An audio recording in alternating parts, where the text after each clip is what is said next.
Residents in one South Philadelphia neighborhood are disturbed and concerned after finding pigeons shot with blow darts.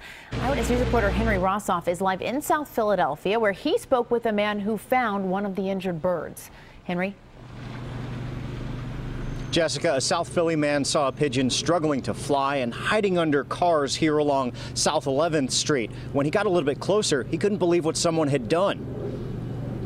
You'll go in some cities and they're just everywhere and they're kind of a nuisance. Perhaps pigeons, they're kind of annoying, are not the most pleasant part of living in the city. We realized that it was hurt. But what David Acosta found yesterday right in front of his house, it had been shot with a dart, might upset even the most passionate pigeon haters. It was stuck beneath the neck here. Acosta took this picture of the top of the dart sticking out of the animal and another after removing the dart. Usually if you rub their heads, they calm down. He grew up taking care of birds with his grandfather, so Acosta knew what to do when he saw the pigeon's legs were not working and it was struggling to fly.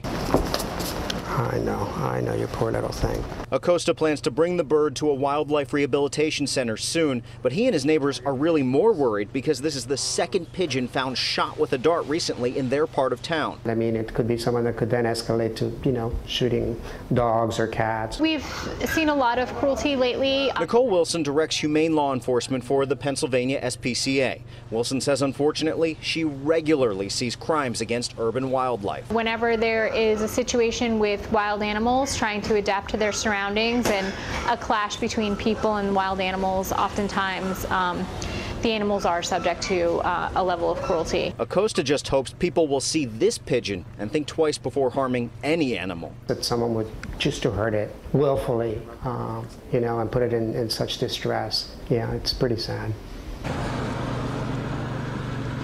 The local SPCA has a hotline number you can call if you observe any animal cruelty. We have that information at cbsphilly.com. Live in South Philadelphia, Henry Rossoff, CBS 3 Eyewitness News. All right, Henry, thank you.